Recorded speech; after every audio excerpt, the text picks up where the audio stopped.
अब इसने लिखा है कि सन 1954 से सत्संग करते हुए आ रहे हैं। ये कौन? जय गुरुदेव के पंथ के प्रवर्तक श्री तुलसीदास जी।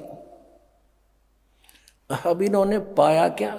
समाधि लाने की चेष्टा की, जैसा गुरुजी ने बता रखा था। जैसा इनके शिवदयाल जी हठ करते थे ऐसा ये करें फिर। अब ये कंडम हो गए हठियो करते करते। इन कोई और उठा के धरे है, हाथ पैर गल गए हैं। और क्योंकि ये पुण्यात्मा थी, जैसा उस नकली गुरु ने बताया ये उसी तरह समर्पित हो गए।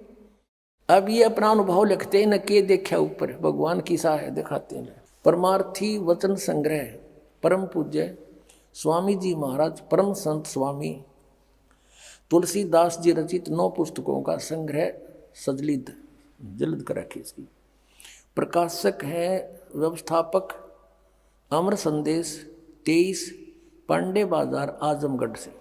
ये है जय गुरुदेव जी के हैं, न तुलसीदास जी हैं।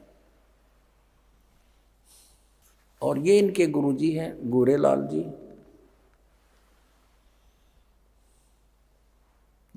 ये लेखक के दादा गुरु हैं, यानी पुस्तक के छापने वाले के दादा गुरु। और अब आपको दिखाते हैं इसके 157 पृष्ठ पर संत मत सच्चा निर्वाण, ये कोई चैप्टर है, पुस्तक है इसकी अलग 9 की अलग जल्द कर रखी है। 157 पृष्ठ पर यहाँ देखना नीचे।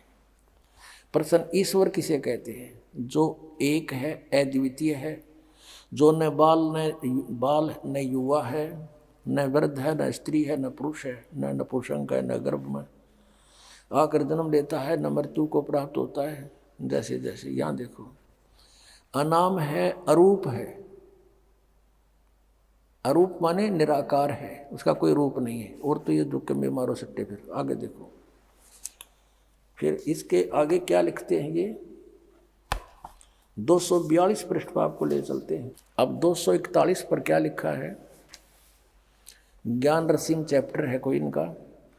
अब सतपुरुष की महिमा बतावें कि मैंने अनुभव किया, सतपुरुष देखा। सतपुरुष से तमाम धनी आत्माएं पैदा हुई हैं। आगे चलो, अब ये क्या बताता है? इस देश से निकलने के बाद वापस घर में आए हो और स्पष्ट होता है कि यह सच्चा घर है।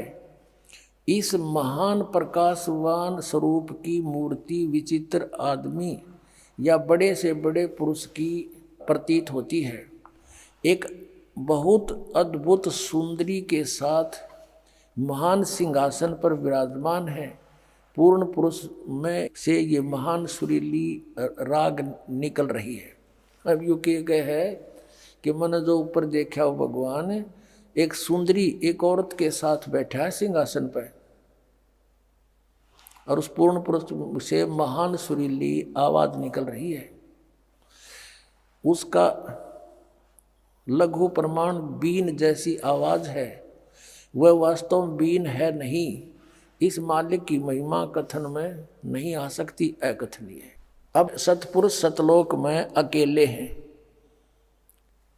और किसी भी संत की वाणी देख लो, उनके साथ कोई स्त्री का लिंक नहीं है। इसने इनकी जो समाधि होकर के चेष्टा इन्होंने की, ये इस काल के ब्रह्मांड को भी पार नहीं कर सके। इसी में कोई लोक लाख इधर देख ली, कोई कितने देवता हैं, इंद्र भी अपनी पत्नी के साथ बैठा रहता है, वहाँ भी मुरली बजे हैं। काल ने सतलोक की नकल इस काल लोक में कर रखी है। इनका और अनुभव दिखाता हूँ आपको। ये देखिएगा, वही पुस्तक वही चल रही है, ये ज्ञान रसीम 244 पृष्ठ पे। यहाँ क्या है? सबका कारण और करने वाला तथा सबसे अलग रहने वाला वही अविनाशी सतपुरुष है जो सतलोक में है। जिस तरह से जल की तरंग जल में ही समा जाती है, इसी तरह से उस अथाह जल के तरंग संत हैं, देखने में अलग मालूम होते परंतु वह अथाह जल से भिन्न नहीं है, उसी में समा जाते हैं। अभी दिखाते हैं आपको 162 पृष्ठ पे है, इसका अनुभव दिखाते हैं महापुरुष का। ये देखिएगा 160 पृष्ठ पे। अब ये क्या बताते हैं?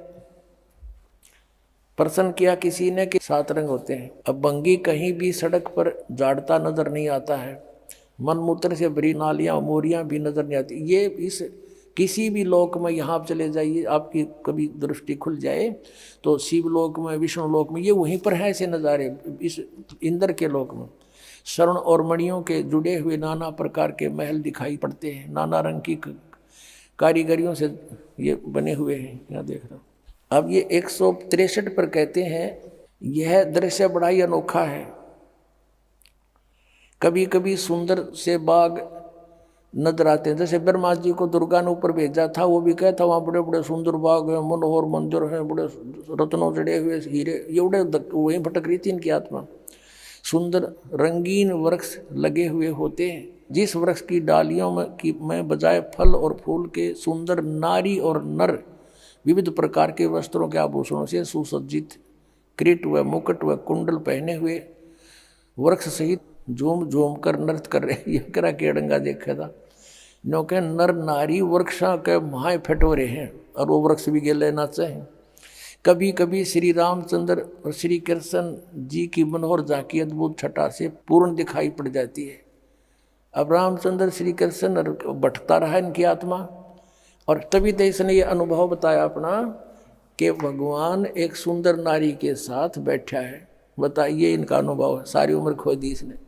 और उधर से ये अपना अनुभव बताते हैं कि परमात्मा वहाँ चेतन ही चेतन है, सत्यलोक में कुछ भी नहीं है, सतपुरुष निराकार है और आत्मा उसमें ऐसे समा जाती है जैसे जल तरंग में, जैसे जल की बूंद समुद्र में समा जाती है। अपने आत्माओं, पहले तो हमने जैसे कोई आम का बीज बीजा है, आम के बीज का भी अंकुर होगा, उधर से किसी ने कीकर का बीज बो रखा है, वो भी फल, उसका भी अंकुर होगा और धीरे धीरे वो भी बड़ा होगा, उसमें भी कुछ ना कुछ दिखाई देगा, पत्ते डाली, और आम वाले भी ऐसे चलेगा। लेकिन जिसने केवल बबूल ही देखा है, आम देखा ही नहीं, तो बबूल के सब लक्षण बता रहा है। अब जिसको जानकार है कि ये लक्षण तो आम के है ही नहीं, ये तो बबूल के हैं, फिर उनको मिला के देख लो। तो जिन महापुरुषों ने मंत्र, ये मंत्र बीज है, जिन्होंने ये सत साधना सतनाम और सारनाम की है, उससे जो उपलब्धि होनी वो तो सतलोक होना है। और जो इन्होंने नाम जाप किए वो काल के हैं, काल के ही लोक में इनको रहना है और यहीं पर है ये। और इनका जो दादा गुरु यानी सबसे प्रमुख वो भूत बना हुआ बुक्की में बोला तो ये कित जाएंगे इन 5 नाम जपने वाले, अंडरस्टूड है।